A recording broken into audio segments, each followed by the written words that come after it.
안녕하십니까, 명루진입니다. 오늘은 소크라테스의 변명 두 번째 시간입니다. 지난 시간에는 소크라테스의 친구 카이레폰이 델포이 신전에 가서 무녀에게 소크라테스보다 더 지혜로운 사람이 있느냐고 물어봤더니 델포이 신전의 무녀가 신탁을 전하기를 소크라테스보다 더 지혜로운 자는 없다고 말했다는 대목, 그리고 그 소식을, 그 신탁을 카이레폰이 소크라테스에게 전했다는 대목까지 말씀드렸습니다. 과연 소크라테스는 이에 대해서 어떻게 반응을 했을까요? 그 다음 대목부터 여러분과 함께 해봅니다. 소크라테스는 카이레폰의 말을 듣고 이렇게 생각을 했습니다. 이게 무슨 말인가? 신께서 내게 무슨 말을 하시려는 건가? 나는 큰 일을 하든 하찮은 일을 하든 늘 지혜가 부족한 사람인데 신께서 거짓말을 했을 리는 없고 안 되겠다. 신탁의 의미를 캐봐야겠다. 소크라테스는 자신만의 방법으로 신탁의 의미에 대해서 알아보기로 결심을 합니다. 그 방법은 그 당시에 지혜롭다고 알려진 사람들을 찾아가 보는 것이었습니다. 그래서 처음에 찾아간 사람이 바로 정치인이었습니다.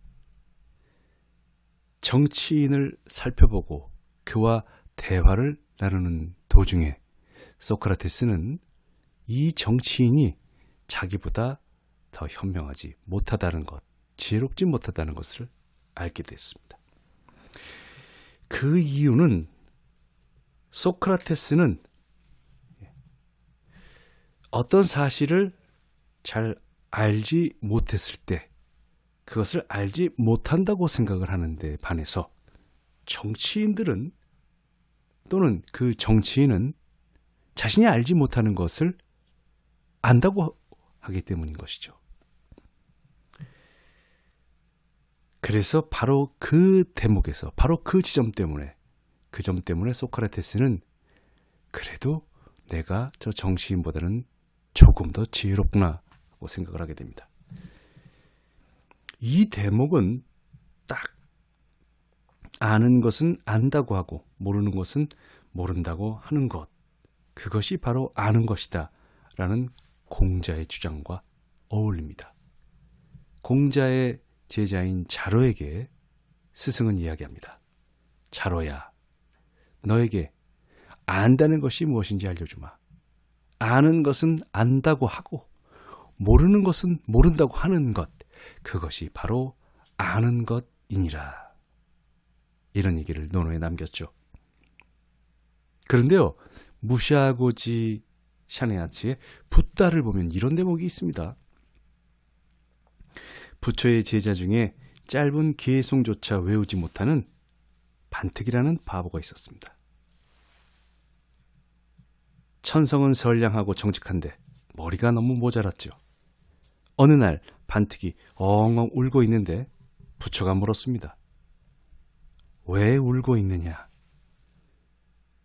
저는 천성이 우둔해서 개송을 외울 수가 없습니다. 비구들은 제가 도를 깨칠 희망이 없으니 집으로 돌아가라며 쫓아냈습니다. 그래서 어쩔 줄 몰라 울고 있습니다. 그런 걱정은 하지 마라. 자기가 어리석은 줄 스스로 아는 자는 지혜로운 자다. 어리석은 자는 스스로 지혜롭다고 말한다. 이야, 마치 이 세 분이 국제전화를 해서 입이라도 맞춘 것 같지 않습니까? 아마 성인들의 생각은 비슷한 부분이 많은가 봅니다. 나중에 부처님은 반특에게 비구들의 신발을 닦으면서 티끌 털고 때를 닦아라 라는 개송을 외우게 합니다. 반특은 이걸 외우는데도 오래 걸렸는데 신발을 닦으면서 외우다가 때는 마음의 결박이니 이를 없앰이 해탈이구나 하는 깨달음을 얻었다고 합니다.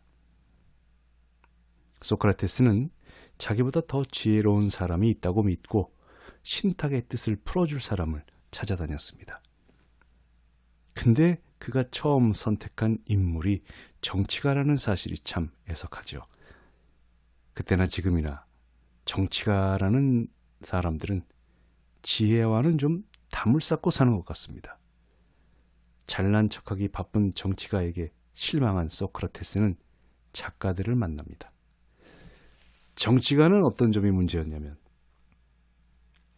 소크라테스는 내가 어떤 것을 모르면 나는 그것을 모른다고 생각하는 반면에 정치가들은 어떤 것을 모르면서도 그것을 안다고 하는 단점이 있었다고 말하는데 예나 지금이나 정치가들은 비슷한 것 같죠.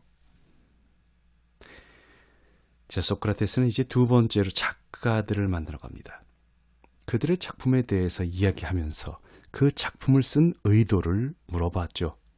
그런데 작가들도 자기가 어떻게 작품을 쓰게 됐는지 잘 몰랐고 미사여구를 늘어놓긴 했지만 자기들이 하는 말이 진실로 무슨 뜻인지조차 잘 알지 못했습니다.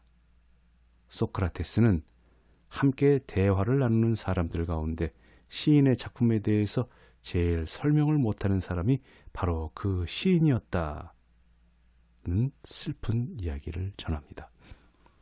그 당시의 작품들은 다 시로 써졌기 때문에 여기서 말하는 시인은 곧 작가를 뜻합니다.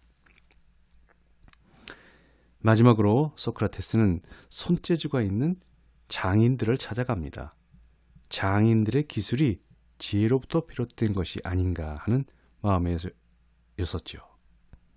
그들은 과연 소크라테스가 몰랐던 사실을 알고 있었고 기술에 관한 한 소크라테스보다 훨씬 지혜로웠습니다.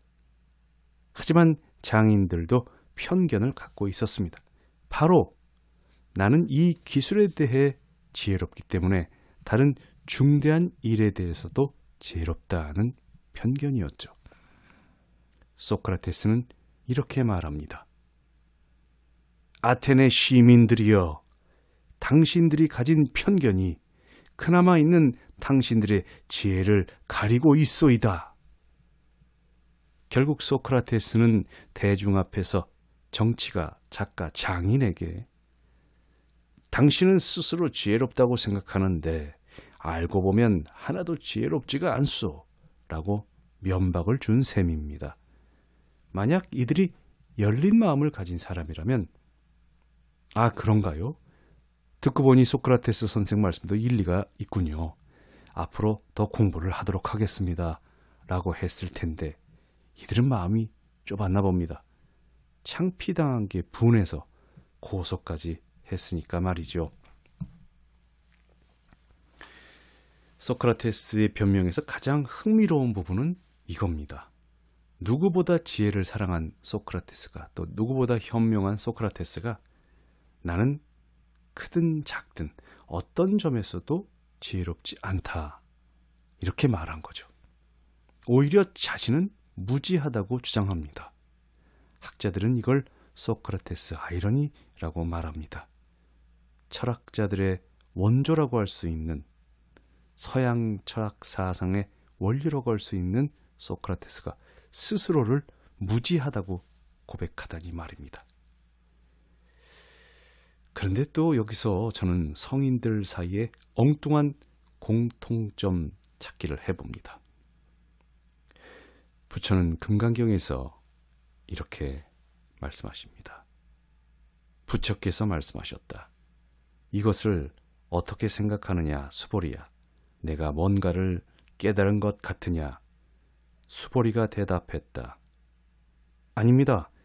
사람들은 스승님께서 더 이상 좋을 수 없는 완전한 깨달음을 얻었다고 하는데 깨달음이라고 할 그 어떤 것도 있지 않습니다. 부처께서 말씀하셨다. 그래, 수보리야. 더 이상 좋을 수 없는 완전한 깨달음이라고 말하지만 나는 아무것도 얻은 게 없다. 그렇기에 그것을 완전한 깨달음이라 하느니라. 불경의 깊은 뜻을 어떻게 다 알겠습니까마는 금강경이야말로 거대한 아이러니지요. 자비심 그 자체인 부처님이 나는 베푼 게 없다고 하고 위대한 선생인 그가 나는 가르친 게 없다고 말하고 있으니까요.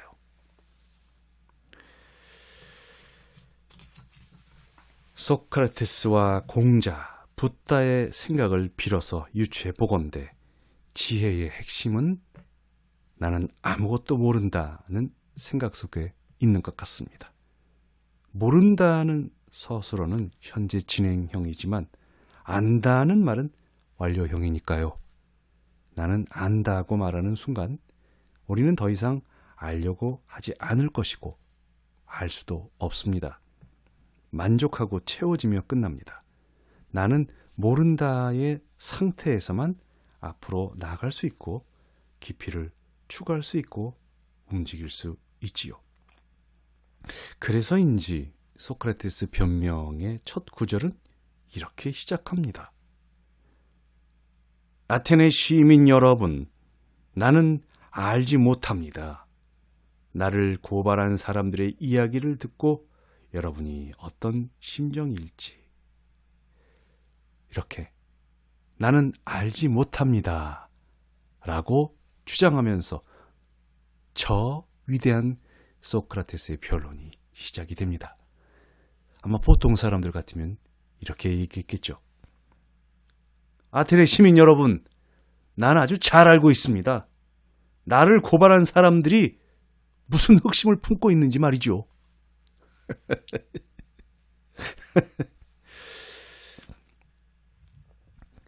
책 전반에 걸쳐서 소크라테스는 스스로를 아는 것이 없고 지혜가 모자라고 뭔가를 계속 알아가고 있는 사람처럼 이야기합니다. 아마도 인류사상 가장 위대한 철학자이자 가장 현명한 성인이었던 그런 사람 중에 한 사람이었던 소크라테스의 지혜의 핵심은 나는 모른다 속에 있지 않을까요? 정말 아이러니하지 않습니까? 소크라테스가 고소당한 정치적인 배경을 그럼 좀 살펴보겠습니다. 앞서 말씀드렸듯이 아테네는 그리스의 패권을 놓고 스파르타와 펠레폰네소스 전쟁을 벌입니다만 이 전쟁에서 스파르타에게 패하지요.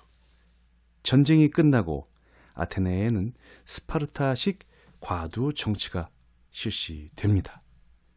이 과두 정치 때문에 소크라테스의 앞날이 확연하게 변하고요.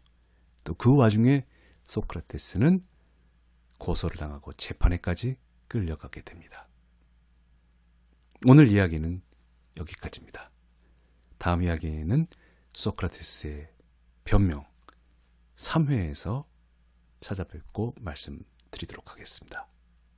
지금까지 명로진이었습니다. 들어주신 여러분 대단히 감사합니다.